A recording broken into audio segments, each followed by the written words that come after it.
I was seeing windowless metal buildings, one after another, and I was really struck by the fact that not only did I see no people, but I never saw any animals. So these were really industrial places. They had huge chain link fences around them, and they had giant liquid manure lagoons out back. And that's what they did. The animals were inside for their entire lives. It was a fully automated operation. It required very little human labor. And their manure was periodically flushed out to these giant holding manure lagoons. And that was periodically sucked out with a huge truck and driven away to another place where it was dumped on the land. And this is how pork is produced in the United States today. So I didn't know this at all when I first started this job.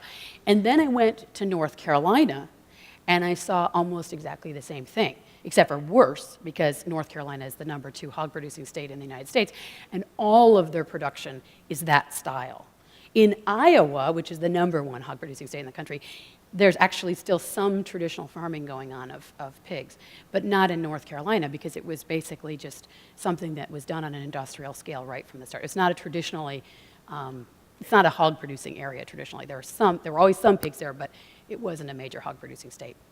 So after I heard all these stories of local people working to try to protect their environment, to try to protect the sanctity of their own homes, I mean, several people I met in both Missouri and North Carolina were people who were neighbors of these operations, and they told me they could no longer sit on their porches, they could no longer hang their laundry out, because the stench was so powerful that they could not enjoy being outside in their own yards anymore. These were people who had been, in some cases, in these homes for generations. So a large corporation comes next door, starts raising hogs in confinement, and all of a sudden, their home is unlivable. But then they can't sell it because it's worth very little money because the hog operation's there now. So I had started out thinking this was about manure, and it is, but I suddenly realized it was about a lot more. It was about a whole system of food production that had become the norm without my realizing it, and I started to believe without most Americans realizing it.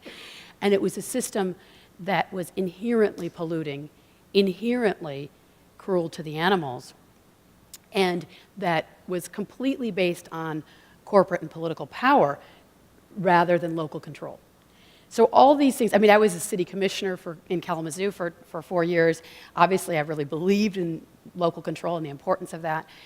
I was a lifelong environmentalist, and I had always loved animals so much that I had considered at some point becoming some sort of animal rights lawyer or something.